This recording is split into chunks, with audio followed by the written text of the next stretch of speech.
सत श्री अकाल। पंजाब हरियाणा लाइव देख रहे सारे दर्शकों का मैं किरण स्वागत करती हाँ। नज़र मारते हैं अज के खास बुलेटिन ते। लुधियाना के सराबा नगर में नौजवानों वालों मोदी सरकार के विरोध च किसानों के हक च एक अनोखे ढंग के नाल प्रदर्शन किया गया। नौजवानों ने अन्ने भगतों लई अखां दा मुफ्त मैडिकल कैंप लगाया। लुधियाना के सराबा नगर च नौजवानों वालों मोदी सरकार के विरोध विच किसानों के हक च एक विलक्षण प्रदर्शन किया गया। नौजवानों ने अन्ने श्रद्धालुओं लई अखां दा मैडिकल कैंप लगाया, जिस विच नौजवान डॉक्टर बन अखां दी डम्मी दा ऑपरेशन करते नजर आए। इस दौरान गुरकरण सिंह टीना ने कहा कि किसानों वालों लगातार दिते जा रहे विरोध प्रदर्शनों कारण जिथे उन्होंने अजे तक इंसाफ नहीं मिल रहा, उन्होंने कहा कि नेत्रहीन श्रद्धालुओं लई अखां दा मैडिकल चैकअप कैंप लगाया गया है तां जो अन्य श्रद्धालु वेख सकण खेती के 3 काले कानूनों विच की अंतर है। इस दौरान उसने मोदी सरकार की सख्त निंदा भी की। हाँ जी, अभी किसानों के फेवर में भी ये कर रहे हैं और दूसरी सब नालों ज़्यादा जी जरूरी गल है किसानों में फेवर के नालों भी ये ज़्यादा जरूरी देखने की गल है कि जोड़े लोग सरकार को अन्ने होकर सपोर्ट करते हैं, ब्लाइंडली सपोर्ट करते हैं। एक कहावत है चाइना की कि if a blind man lead the blind man they both shall fall into the ditch. तो इस करके इन्हां अन्नियां नूं, इन्हां अंध भगतां नूं इन्हां दा इलाज करना बहुत ज़्यादा जरूरी सी, इन्हां दा चैकअप करना बहुत ज़्यादा जरूरी सी कि तुहानूं हरेक बंदा जिहड़ा सरकार के खिलाफ प्रोटेस्ट करता है तुहानूं तो खालिस्तानी क्यों नज़र आता।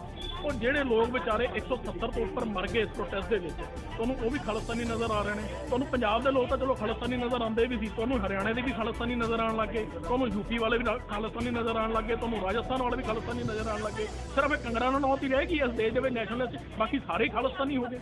ਅੱਜ ਕਮਾਲ ਦੀ ਗੱਲ ਹੈ ਕਿ ਅੱਜ ਹਾਲੀਵੁੱਡ ਵਾਲਿਆਂ ਨੇ ਵੀ, ਬਾਹਰਲੇ ਸਿੰਗਰਸ ਨੇ ਵੀ, ਵੱਡੀਆਂ ਵੱਡੀਆਂ ਹਸਤੀਆਂ ਨੇ ਵੀ ਆ ਫਾਰਮਰ ਪ੍ਰੋਟੈਸਟ ਦੀ ਅੱਜ ਹਮਾਇਤ ਕੀਤੀ ਹੈ। ਤੇ ਹੁਣ ਇਹ ਵੀ ਕਹਿ ਲਾਣੇ ਕਿ ਜਿਹੜੀ ਉੱਥੇ ਬੈਠੀ ਆ ਰਿਹਾਨਾ ਹਾਲੀਵੁੱਡ ਦੇ ਵਿੱਚ $66 ਮਿਲੀਅਨ ਦੀ ਜਿਹਦੀ ਵਰਥ ਹੈ ਉਹ ਵੀ ਅੱਜ ਖਾਲਿਸਤਾਨੀ ਹੋ ਗਈ। ਸੋ ਇਸ ਕਰਕੇ ਅੱਖਾਂ ਖੋਲਣੀਆਂ ਅੰਧ ਭਗਤਾਂ ਦੀਆਂ ਬਹੁਤ ਜ਼ਿਆਦਾ ਜ਼ਰੂਰੀ ਨੇ। ਆ ਜਿਹੜਾ ਮੋਦੀਆ ਬਿੰਦ ਪੁੱਤਰਿਆ ਨਾ, ਮੋਦੀਆ ਬਿੰਦ ਅੱਖਾਂ ਦੇ ਵਿੱਚ ਇਹਨੂੰ ਠੀਕ ਕਰੋ, ਇਹਦਾ ਇਲਾਜ ਕਰਾਓ। ਇੱਕ ਗੱਲ ਯਾਦ ਰੱਖਿਓ, ਜੇ ਇਹ ਬਿੱਲ ਪਾਸ ਹੋ ਗਏ, ਜੇ ਕਿਸਾਨ ਮਾਰਿਆ ਗਿਆ ਤੇ ਤੁਹਾਨੂੰ ਪਤਾ ਕਿ ਇਹਨਾਂ ਬਿੱਲਾਂ ਦੇ ਵਿੱਚ ਹੋਰਡਿੰਗ ਕਰਨ ਦੀ, यानी कि जो कोई ਵੱਡਾ ਕਾਰਪੋਰੇਟ सारी फसल ਨੂੰ ਆਪਦੇ ਕੋਲ ਸਟੋਰ ਕਰ ਲੈਂਦਾ ਹੈ ਉਹ ਬਾਅਦ ਵਿੱਚ ਉਹਦੇ ਪ੍ਰਾਈਸਿਸ ਵਧਾ ਸਕਦਾ ਹੈ। ਇਸ ਗੱਲ ਦੀ ਲੀਗਲੀ ਅਲਾਉਡ ਕੀਤਾ ਹੋਇਆ ਇਸ ਚੀਜ਼ ਨੂੰ। ਔਰ ਜਦੋਂ ਤੁਸੀਂ ਆਟਾ 100 ਰੁਪਏ ਕਿਲੋ ਖਰੀਦੋਗੇ ਨਾ, ਉਸ ਦਿਨ ਤੁਹਾਨੂੰ ਯਾਦ ਆਊਗਾ, ਉਸ ਦਿਨ ਤੁਹਾਡੀਆਂ ਅੱਖਾਂ ਖੁੱਲਣਗੀਆਂ, ਲੇਕਿਨ ਉਸ ਦਿਨ ਫਿਰ ਬਹੁਤ ਲੇਟ ਹੋ ਚੁੱਕਿਆ ਹੋਊਗਾ। ਇਸ ਕਰਕੇ ਤੁਹਾਨੂੰ ਇਹ ਰਿਕੁਐਸਟ ਕਰਦਾ ਕਿ ਆਪਦੀਆਂ ਅੱਖਾਂ ਖੋਲੋ, ਅੰਧ ਭਗਤ ਨਾ ਬਣੋ। ਸਰਕਾਰ ਦੇ ਅਗੇਂਸਟ ਪ੍ਰੋਟੈਸਟ, ਦੇਸ਼ ਦੇ ਖਿਲਾਫ ਪ੍ਰੋਟੈਸਟ ਨਹੀਂ ਹੁੰਦੀ, ਉਹ ਆਪਦੇ ਹੱਕਾਂ ਲਈ ਲੜ ਰਹੇ ਨੇ। ਆਪਦੀਆਂ ਅੱਖਾਂ ਖੋਲੋ। ਇਸ ਕਰਕੇ ਇਹ ਚੈੱਕਅਪ ਕਰਨ ਦਾ ਇੱਥੇ ਕੈਂਪ ਲਾਇਆ। दिल्ली विच चल रहे किसान धरने विच पिंड डल जिला तरनतारन के किसान जोगिंदर सिंह पुत्र भान सिंह शहीद होने की खबर सामने आई है। दस्सिया जा रहा है कि 20 तरीक नूं घरों ठीक ठाक गए जोगिंदर सिंह पुत्र भान सिंह की दिल्ली धरने विच मौत हो गई। इस खबर नाल पिंड विच मातम छा गया।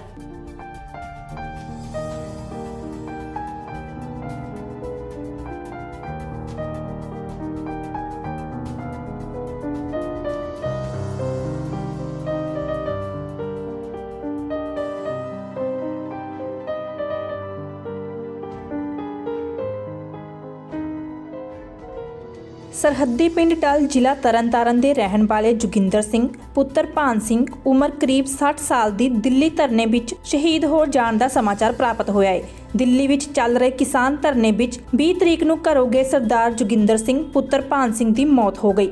परिवारक मैंबरां ने दस्सिया कि जोगिंदर सिंह घरों ठीक ठाक गया सी, पर अज सानू फोन ते पता लगा कि जोगिंदर सिंह की मौत हो गई है। उत्थे ही पिंड वासियों ने प्रेस नाल गलबात करते हुए दस्सिया कि जोगिंदर सिंह के परिवार का कोई बहुत बड़ा कारोबार नहीं है अते घट जमीन होने कारण परिवार का गुजारा ही बहुत मुश्किल चलता सी। जदों इस घटना की खबर पिंड विच आई तो पूरा पिंड ही गमगीन हो गया। सारिਆਂ ਨੂੰ ਸਤਿ ਸ੍ਰੀ ਅਕਾਲ जी, मैं हाँ जगजीत सिंह डल ਤੇ ਅੱਜ ਪਿੰਡ ਡਲ ਦੇ ਸਰਹੱਦੀ ਪਿੰਡ ਡਲ ਇੱਥੋਂ ਦੇ ਕਿਸਾਨ ਸੀ ਜੋਗਿੰਦਰ ਸਿੰਘ ਤੇ ਪਿਤਾ ਦਾ ਨਾਂ ਸੀ ਇਹਨਾਂ ਦਾ ਭਾਨ ਸਿੰਘ। ਉਹਨਾਂ ਦੀ ਜਿਹੜੀ ਆ ਦਿੱਲੀ ਧਰਨੇ ਦੇ ਵਿੱਚ ਜਿਹੜੀ ਆ ਉਹ ਮੌਤ ਹੋ ਗਈ ਆ ਤੇ ਪਰਿਵਾਰ ਸਾਡੇ ਨਾਲ ਆ।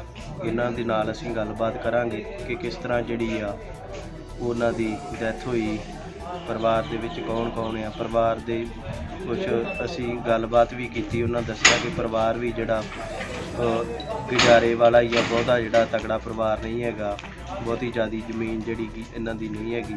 ਸੋ ਅਸੀਂ ਪਰਿਵਾਰ ਨਾਲ ਗੱਲਬਾਤ ਕਰਾਂਗੇ ਕਿ ਕੀ ਗੱਲਬਾਤ ਹੋਈ ਜਿਹੜੀ ਆ ਜੋਗਿੰਦਰ ਸਿੰਘ ਦੀ ਜਿਹੜੀ ਇੱਥੇ ਡੈਥ ਹੋ ਗਈ। ਕੀ ਨਾਮ ਵੀਰ ਜੀ? ਮੇਰਾ ਨਾਮ ਪ੍ਰਤਾਪ ਸਿੰਘ। ਅੱਛਾ, ਤੇ ਜਿਨ੍ਹਾਂ ਦੀ ਅੱਜ ਦਿੱਲੀ ਧਰਨੇ ਦੇ ਵਿੱਚ ਡੈਥ ਹੋਈ, ਕੀ ਲੱਗਦੇ ਸੀ ਮੇਰਾ ਤੁਹਾਡੇ? ਭਰਾ ਮੇਰੇ ਤੋਂ ਵੱਡਾ। ਅੱਛਾ ਜੀ, ਕੀ ਨਾਂ ਸੀ ਉਹਨਾਂ ਦਾ? ਉਹਨਾਂ ਦਾ ਨਾਮ ਸਰਦਾਰ ਜੋਗਿੰਦਰ ਸਿੰਘ। ਤੇ ਕੀ ਗੱਲਬਾਤ ਹੋਈ ਸਾਰੀ ਇੱਥੇ? ਕੋਈ ਨਹੀਂ, ਇੱਥੋਂ 20 ਤਰੀਕ ਨੂੰ ਦਿੱਲੀ ਧਰਨੇ 'ਚ ਗਏ ਸੀ ਤੇ ਕੋਈ ਗੱਲ ਨਹੀਂ, ਫੋਨ ਆਉਂਦਾ ਜਾਂਦਾ ਰਹਿੰਦੇ, ਸੁੱਖ ਸ਼ਾਂਤ ਸੀ। ਪਤਾ ਨਹੀਂ ਕੀ ਉੱਥੇ ਕੀ ਬਣਿਆ ਜਾਂ ਕੀ ਨਹੀਂ ਬਣਿਆ, ਇਹ ਤੇ ਪਰਮੇਸ਼ਰ ਜਾਣਦਾ।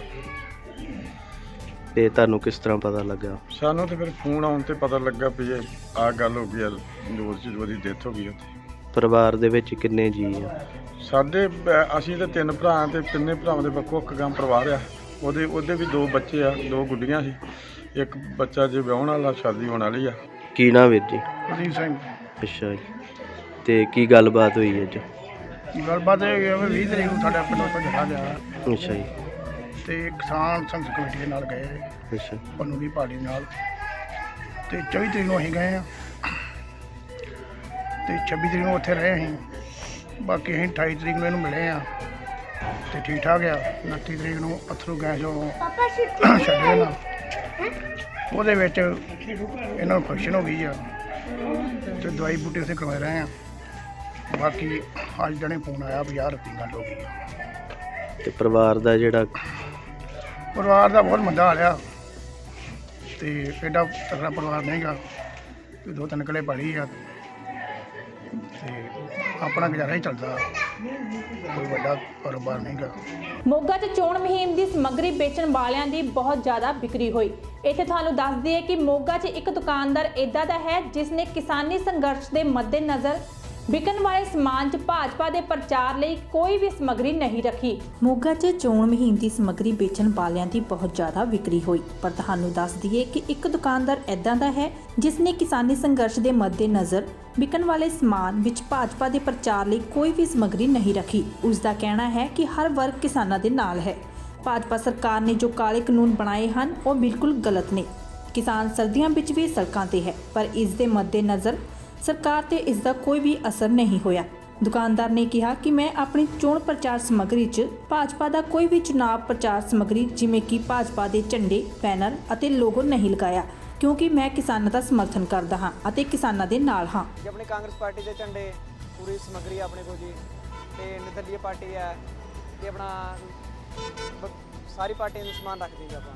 ਬੀਜੇਪੀ ਦੇ ਕਿਉਂ ਨਹੀਂ ਖੋਲ੍ਹਦੇ? ਬੀਜੇਪੀ ਦੀ ਆਪਣੀ ਇੱਥੇ ਮੰਗ ਨਹੀਂ ਹੈਗੀ ਜੀ, ਹਣੇ ਡਿਮਾਂਡ ਨਹੀਂ ਹੈਗੀ ਕੋਈ ਹੱਦ ਤੱਕ ਹੁਣੇ ਤਾਂ ਕੋਈ ਕੈਂਡੀਡੇਟ ਨਹੀਂ ਸਾਨੂੰ ਦਿਖਿਆ ਵੀ ਜਿਹੜਾ ਸਾਨੂੰ ਜ਼ਰੂਰਤ ਸਮੱਗਰੀ ਲੈ ਕੇ ਜਾਵੇ, ਸਾਨੂੰ ਜ਼ਰੂਰਤ ਪਵੇ, ਇਸ ਕਰਕੇ ਆਪਾਂ ਮੰਗਾਈ ਨਹੀਂ ਹੈਗੀ। ਹਾਂਜੀ, ਸ਼ਾਮ ਦੀ ਸੇਲ ਹੱਲੇ ਤਾਂ ਹੈ ਨਹੀਂ ਜੀ, ਬਾਕੀ ਕਹਿ ਰਹੇ ਨੇ 5-6 ਤੋਂ ਬਾਅਦ ਜਿਵੇਂ ਨਿਸ਼ਾਨ ਵਗੈਰਾ ਵਾਪਸ ਹੋਣਗੇ ਉਸ ਤੋਂ ਬਾਅਦ ਦੇਖਦੇ ਹਾਂ ਜੀ ਕੀ ਮਾਹੌਲ ਰਹਿੰਦਾ ਜੀ ਇੱਥੇ ਦਾ। ਜਿਵੇਂ ਕਿਸਾਨੀ ਸੰਘਰਸ਼ ਚੱਲ ਰਿਹਾ ਪੰਜਾਬ ਦੇ ਵਿੱਚ, ਦਿੱਲੀ ਵੀ, ਹਾਂਜੀ ਉਸ ਨੂੰ ਕਿ ਬੀਜੇਪੀ ਸਮਗਰੀ ਆਈ ਨਹੀਂ ਕਿ ਲੈ ਕੇ ਨਹੀਂ ਆਈ ਜੀ, ਅਸੀਂ ਆਈ ਨਹੀਂ ਹੈਗਾ ਕੋਈ, ਜਿਵੇਂ ਬਹੁਤ ਜ਼ਿਆਦਾ ਡਿਫੈਕਟ ਪੈ ਰਿਹਾ ਹੈ, ਜਿਵੇਂ ਦੇਖ ਰਹੇ ਹਾਂ ਕਿਸਾਨੀ ਤੇ ਕੋਈ ਮੰਗ ਨਹੀਂ, ਕੋਈ ਕੈਂਡੀਡੇਟ ਨਹੀਂ ਦਿਖ ਰਿਹਾ ਹੈ ਜੀ। ਲੁਧਿਆਣਾ ਰੇਲਵੇ ਸਟੇਸ਼ਨ ਤੇ ਉੱਤਰੀ ਰੇਲਵੇ ਡਿਵੀਜ਼ਨ ਦੇ ਮੈਨੇਜਰ ਰਜੇਸ਼ ਅਗਰਵਾਲ ਵੱਲੋਂ ਰੇਲਵੇ ਸਟੇਸ਼ਨ ਦੇ ਅਧਿਕਾਰੀਆਂ ਨਾਲ ਮੁਲਾਕਾਤ ਕਰਕੇ ਸਥਿਤੀ ਦਾ ਜਾਇਜ਼ਾ ਲਿਆ। ਪੱਤਰਕਾਰਾਂ ਨਾਲ ਗੱਲਬਾਤ ਕਰਦਿਆਂ ਰੇਲਵੇ ਡਿਵੀਜ਼ਨਲ ਮੈਨੇਜਰ ਨੇ ਕਿਹਾ ਕਿ ਜਲਦ ਹੀ ਰੇਲਵੇ ਕਰੋਨਾ ਦੇ ਦੌਰ ਤੋਂ ਪਹਿਲਾਂ ਵਾਲੀ ਸਥਿਤੀ ਦੇ ਵਿੱਚ ਵਾਪਸ ਆ ਜਾਵੇਗਾ। ਲੁਧਿਆਣਾ ਦੇ ਰੇਲਵੇ ਸਟੇਸ਼ਨ ਦੇ ਉੱਤਰੀ ਰੇਲਵੇ ਡਿਵੀਜ਼ਨ ਦੇ ਮੈਨੇਜਰ ਰਜੇਸ਼ ਅਗਰਵਾਲ ਵੱਲੋਂ ਕੀਤੇ ਗਏ ਦੌਰੇ ਦੌਰਾਨ ਉਹਨਾਂ ਨੇ ਰੇਲਵੇ ਸਟੇਸ਼ਨ ਦੇ ਅਧਿਕਾਰੀਆਂ ਨਾਲ ਮੁਲਾਕਾਤ ਕੀਤੀ ਅਤੇ ਸਥਿਤੀ ਦਾ ਜਾਇਜ਼ਾ ਵੀ ਲਿਆ। ਪੱਤਰਕਾਰਾਂ ਨਾਲ ਗੱਲਬਾਤ ਕਰਦਿਆਂ ਰੇਲਵੇ ਡਿਵੀਜ਼ਨਲ ਮੈਨੇਜਰ ਨੇ ਕਿਹਾ ਕਿ ਉਹ ਹਰ ਵਾਰ ਦੀ ਤਰ੍ਹਾਂ ਇੱਥੇ ਨਿਰੀਖਣ ਕਰਨ ਦੇ ਲਈ ਆਏ ਨੇ। ਉਹਨਾਂ ਕਿਹਾ ਕਿ ਜਲਦੀ ਹੀ ਰੇਲਵੇ ਕਰੋਨਾ ਦੇ ਦੌਰ ਤੋਂ ਪਹਿਲਾਂ ਵਾਲੀ ਸਥਿਤੀ ਦੇ ਵਿੱਚ ਵਾਪਸ ਆ ਜਾਵੇਗਾ ਅਤੇ ਰੇਲ ਗੱਡੀਆਂ ਦਾ ਸੰਚਾਲਨ ਵੀ ਵਧਾਇਆ ਜਾ ਰਿਹਾ ਹੈ। ਹਾਲਾਂਕਿ ਅਜੇ ਅਣਰਾਖਵੀਂ ਸ਼੍ਰੇਣੀ ਨੂੰ ਚਾਲੂ ਨਹੀਂ ਕੀਤਾ ਜਾ ਰਿਹਾ, ਜਦੋਂ ਕਿ ਅੰਮ੍ਰਿਤਸਰ ਦੇ ਨੇੜੇ ਪੈਂਦੇ ਜੰਡਿਆਲਾ ਗੁਰੂ ਵਿਖੇ ਰੇਲਵੇ ਟਰੈਕ ਤੇ ਕਿਸਾਨਾਂ ਦੇ ਧਰਨੇ ਨੂੰ ਲੈ ਕੇ ਉਹਨਾਂ ਨੇ ਕਿਹਾ ਕਿ ਰੇਲਵੇ ਨੇ ਪਹਿਲਾਂ ਵੀ ਕਿਸਾਨਾਂ ਨੂੰ ਬੇਨਤੀ ਕੀਤੀ ਸੀ ਅਤੇ ਅਜੇ ਵੀ ਕਰਦੀ ਹੈ। ਫਿਲਹਾਲ ਦੇ ਲਈ ਮਾਲ ਗੱਡੀਆਂ ਹੀ ਚੱਲ ਰਹੀਆਂ ਨੇ ਅਤੇ ਕਿਸਾਨਾਂ ਦੇ ਰੇਲਵੇ ਟਰੈਕ ਛੱਡਣ ਤੋਂ ਬਾਅਦ यात्रियों लिए भी रेलगड्डियां चलाईयां जाणगियां। जो है और आपको मालूम है कि कोविड-19 के कारण काफ़ी कोचिंग सर्विसेज हमारी कम चल रही हैं और फ्रेट सर्विसेज में काफ़ी इजाफा है और लुधियाना हमारा सबसे महत्वपूर्ण स्टेशन है और श्रमिक स्पेशल इत्यादि सबसे ज़्यादा गाड़ियाँ अगर किसी स्टेशन से चली होंगी तो लुधियाना से ही चली हैं। तो अगर पूरे मंडल में अगर कोई सबसे महत्वपूर्ण जगह है तो वह लुधियाना, तो इसका तो निरीक्षण हमें रेगुलर करते ही रहना चाहिए तो इसी क्रम में आज भी हम लोग एक निरीक्षण करने आए हैं और संभावना ये भी है कि महाप्रबंधक महोदय भी लुधियाना से निरीक्षण प्रारंभ करें। तो उनके निरीक्षण के संबंधित भी जो बातें होती हैं उसकी तैयारी में सभी ब्रांच अफसरों के साथ हम लोग सभी क्षेत्रों का पूरा निरीक्षण करके उसमें जो भी और सुधार करना है, जो भी चीज़ें बढ़ानी है, वो सभी कार्य करेंगे और इसी के लिए हम सब लोग आज यहाँ पर एकत्रित हैं। रेलगाड़ियों के विस्तार के बारे में मैंने बताया कि जो पहले भी सेवाएं प्री कोविड में चलती थी वो आज भी चल सकती हैं और रिजर्व ट्रेनों के माध्यम से बहुत सारी गाड़ियाँ लुधियाना में चल रही हैं। अनरिजर्व ट्रेन्स का चलाने के बारे में अभी कोई प्रोटोकॉल नहीं है, इसलिए जो अनारक्षित जिसको बोलते हैं अनरिजर्व है उसके बारे में अभी कोई कार्य सूचना नहीं है। उसके अलावा जितनी भी आवश्यकताएं हैं उसके हिसाब से समयानुसार गाड़ियों को चलाया जा रहा है। भाई पूरा सिटी एडमिनिस्ट्रेशन इतना बड़ा शहर है, हर कोने कोने में तो एम्बुलेंस खड़ी नहीं की जाती। जो भी हमारा डॉक्टर्स का यहाँ सेटअप है, हमारी पूरी डिस्पेंसरी है, हमारे पास बहुत सीनियर ACMS हैं, उसके साथ 3-4 डॉक्टर्स हैं।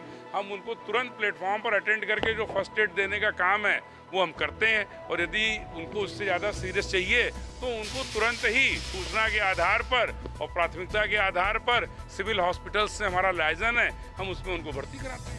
ये प्रश्न हमारे से पूछना गलत है। रेलवे किसानों के जो भी कार्यक्रम चल रहे हैं उनकी और सरकार के बीच में है। जब सितंबर के महीने में उन्होंने हमारे रेलवे ट्रैक पर धरना दिया था तब भी हमने उनको सिर्फ अनुरोध ही किया था यदि आप हटा देंगे तो हम पूरे पंजाब को यूरिया हो, फर्टिलाइज़र हो, कोल हो, सभी चीज़ों की सप्लाई कर सकेंगे। आप सबको पता है कि उसकी वजह से लगभग 2 महीने गतिरोध रहा। फिर जैसा कि उच्चतम पर निर्णय किया गया तो उन्होंने ट्रैक खाली किया। फिर पहले मालगाड़ी के लिए बात हुई, फिर यात्री गाड़ी की भी बात हुई, फिर दोनों गाड़ियां चली। ये सारी बातें इतिहास की हो गई हैं। तो आज की तारीख में हमारी मालगाड़ियां बिल्कुल सामान्य रूप से चल रही हैं और यात्री गाड़ियों में कोविड की वजह से कुछ रिस्ट्रिक्शंस हैं। और दूसरा अगर रिस्ट्रिक्शन है तो वो अमृतसर को लेकर के है, क्योंकि जंडियाला में अभी उनका प्रदर्शन है और उन्होंने यात्री गाड़ियों के लिए अपनी सहमति नहीं दी है। जिस दिन वो यात्री गाड़ियों की सहमति दे देंगे लगभग 8 पेयर ट्रेनें जो कि शॉर्ट टर्मिनेटेड हैं अम्बाला या उसके पूर्व में वो सब चलने लगेंगी तो उन सब की सुविधा लुधियाना को भी मिल जाएगी। ਦਿੱਲੀ ਧਰਨੇ ਵਿੱਚ ਸ਼ਹੀਦ ਹੋਏ ਕਿਸਾਨ ਜੋਗਿੰਦਰ ਸਿੰਘ ਦੀ ਮ੍ਰਿਤਕ ਦੇਹ ਨੂੰ ਕਿਸਾਨ ਮਜ਼ਦੂਰ ਜਥੇਬੰਦੀ ਵੱਲੋਂ ਉਹਨਾਂ ਦੇ ਜੱਦੀ ਪਿੰਡ ਡੱਲ ਵਿੱਚ ਲਿਆ ਕੇ ਇਨਕਲਾਬੀ ਰੌ ਰੀਤਾਂ ਦੇ ਨਾਲ ਉਹਨਾਂ ਦਾ ਅੰਤਿਮ ਸੰਸਕਾਰ ਕੀਤਾ ਗਿਆ। ਇਸ ਮੌਕੇ ਵੱਡੀ ਗਿਣਤੀ ਵਿੱਚ ਲੋਕਾਂ ਦਾ ਇਕੱਠ ਦੇਖਣ ਨੂੰ ਮਿਲਿਆ। ਕੇਂਦਰ ਸਰਕਾਰ ਵੱਲੋਂ ਕੀਤੇ ਕਾਲੇ ਕਾਨੂੰਨਾਂ ਵਿਰੁੱਧ ਪਿਛਲੇ 2.5 ਮਹੀਨੇ ਤੋਂ ਦਿੱਲੀ ਵਿੱਚ ਸ਼ਾਂਤਮਈ ਅੰਦੋਲਨ ਚੱਲ ਰਿਹਾ ਹੈ। ਕਿਸਾਨ ਮਜ਼ਦੂਰ ਸੰਘਰਸ਼ ਕਮੇਟੀ ਪੰਜਾਬ ਦੀ ਅਗਵਾਈ ਵਿੱਚ ਹਜ਼ਾਰਾਂ ਕਿਸਾਨ ਮਜ਼ਦੂਰ ਬੀਬੀਆਂ ਨੌਜਵਾਨ ਦਿੱਲੀ ਸਿੰਘੂ ਬਾਰਡਰ ਮੋਰਚੇ ਵਿੱਚ ਡਟੇ ਹੋਏ ਨੇ। ਮੋਦੀ ਸਰਕਾਰ ਮੰਗਾਂ ਮੰਨਣ ਦੀ ਥਾਂ ਤੇ ਸ਼ਾਂਤਮਈ ਸੰਘਰਸ਼ ਕਰ ਰਹੇ ਲੋਕਾਂ ਉੱਤੇ ਜ਼ਬਰ ਢਾ ਰਹੀ ਹੈ। 28-29 ਜਨਵਰੀ ਨੂੰ ਸਿੰਘੂ ਬਾਰਡਰ ਉੱਤੇ ਸ਼ਾਂਤਮਈ ਧਰਨਾ ਦੇ ਰਹੇ ਅੰਦੋਲਨਕਾਰੀਆਂ ਉੱਤੇ ਸਰਕਾਰ ਦੀ ਸ਼ਹਿ ਤੇ ਪੁਲਿਸ ਅਤੇ ਗੁੰਡਾ ਅਨਸਰਾਂ ਵੱਲੋਂ ਪੈਟਰੋਲ, ਬੰਬ, ਅਥਰੂ ਗੈਸ, ਇੱਟਾਂ, ਪੱਥਰ ਅਤੇ ਲਾਠੀਆਂ ਨਾਲ ਹਮਲਾ ਕਰਕੇ ਧਰਨੇ ਨੂੰ ਖਦੇੜਨ ਦੀ ਕੋਸ਼ਿਸ਼ ਕੀਤੀ ਗਈ ਹੈ, ਜੋ ਕਿ ਸਫਲ ਨਹੀਂ ਹੋ ਸਕਿਆ, ਜਿਨ੍ਹਾਂ ਵਿੱਚ ਕਈ ਕਿਸਾਨ ਜ਼ਖਮੀ ਹੋ ਗਏ ਅਤੇ ਇੱਕ ਕਿਸਾਨ ਜੋਗਿੰਦਰ ਸਿੰਘ ਪਿੰਡ ਡੱਲ ਤੋਂ ਜਿਨ੍ਹਾਂ ਦੀ 2 ਫਰਵਰੀ ਨੂੰ ਦੇਰ ਰਾਤ ਤਬੀਅਤ ਜ਼ਿਆਦਾ ਖਰਾਬ ਹੋਣ ਕਾਰਨ ਹਸਪਤਾਲ ਲਿਜਾਇਆ ਗਿਆ, ਜਿੱਥੇ ਉਹਨਾਂ ਨੇ ਦਮ ਤੋੜ ਦਿੱਤਾ। ਕਿਸਾਨ ਮਜ਼ਦੂਰ ਜਥੇਬੰਦੀ ਵੱਲੋਂ ਸ਼ਹੀਦ ਕਿਸਾਨ ਦੀ ਮ੍ਰਿਤਕ ਦੇਹ ਉਹਨਾਂ ਦੇ ਜੱਦੀ ਪਿੰਡ ਡੱਲ ਵਿੱਚ ਲਿਆ ਕੇ ਉਹਨਾਂ ਦਾ ਅੰਤਿਮ ਸੰਸਕਾਰ ਕਰ ਦਿੱਤਾ ਗਿਆ। ਸਾਰਿਆਂ ਨੂੰ ਸਤਿ ਸ੍ਰੀ ਅਕਾਲ ਜੀ, ਮੈਂ ਹਾਂ ਜਗਜੀਤ ਸਿੰਘ ਡੱਲ। ਅੱਜ ਸ਼ਹੀਦ ਹੋ ਚੁੱਕੇ ਕਿਸਾਨ ਜੋਗਿੰਦਰ ਸਿੰਘ ਪਿੰਡ ਡੱਲ, ਜ਼ਿਲ੍ਹਾ ਤਰਨਤਾਰਨ, ਜੋ ਕਿਸਾਨੀ ਸੰਘਰਸ਼ ਦੇ ਵਿੱਚ ਪਿਛਲੇ ਦਿਨੀ ਸ਼ਹੀਦੀ ਦੇ ਗਏ ਸਨ। ਬੀਤੇ ਕੱਲ੍ਹ ਉਹਨਾਂ ਨੂੰ ਜਿਹੜਾ ਰਾਤ ਇੱਥੇ ਲਿਆਂਦਾ ਗਿਆ ਪਿੰਡ ਦੇ ਜਿਹੜੇ ਸ਼ਮਸ਼ਾਨ ਘਾਟ ਦੇ ਵਿੱਚ, ਉਹਨਾਂ ਦਾ ਜਿਹੜਾ ਅੱਜ ਅੰਤਮ ਸੰਸਕਾਰ ਕੀਤਾ ਜਾ ਰਿਹਾ। ਇੱਥੇ ਪੂਰੇ ਪਿੰਡ ਦੇ ਵਿੱਚ ਜਿਹੜਾ ਸੋਗ ਦੀ ਲਹਿਰ ਆ।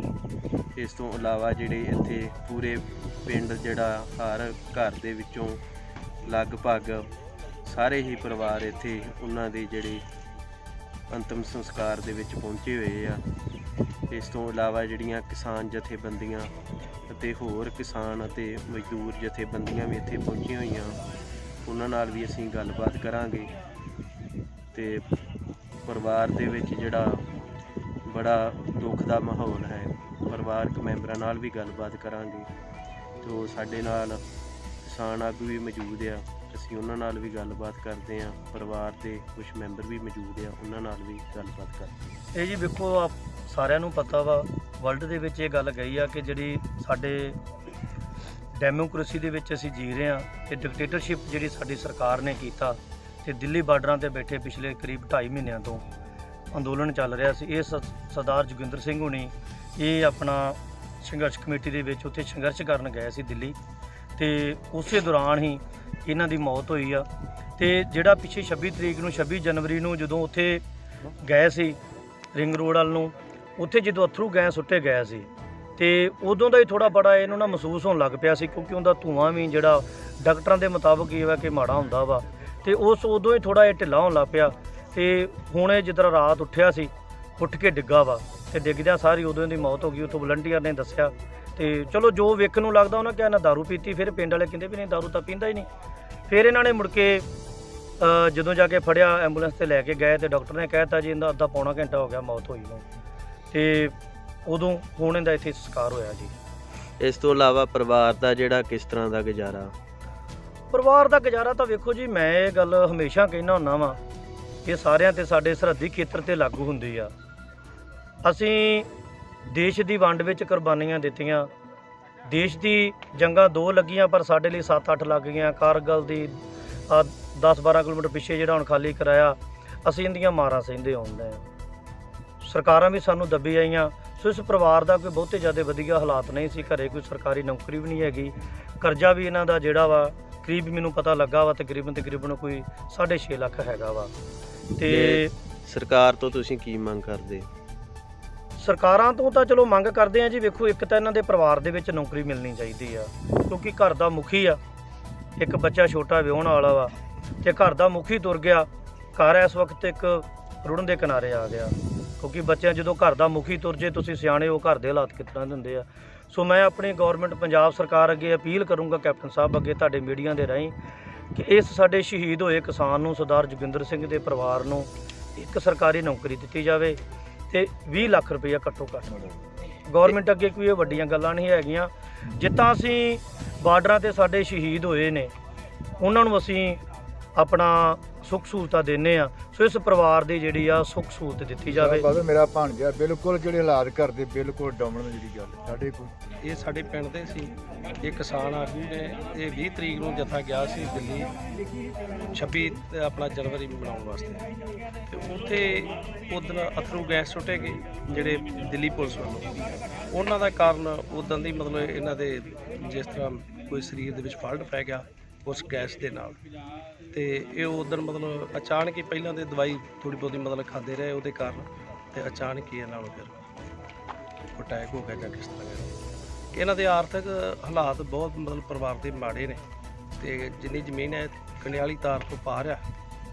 ਤੇ ਬਾਕੀ ਇਹ ਜਿੰਨੇ ਵੀ ਸਾਡੇ NRI ਵੀਰ ਨੇ ਵਿਦੇਸ਼ਾਂ ਦੇ ਵਿੱਚ ਬੈਠੇ, ਅਸੀਂ ਹੱਥ ਜੋੜ ਕੇ ਬੇਨਤੀ ਕਰਦੇ ਹਾਂ ਪਰਿਵਾਰ ਦੀ ਮਦਦ ਕੀਤੀ ਜਾਵੇ।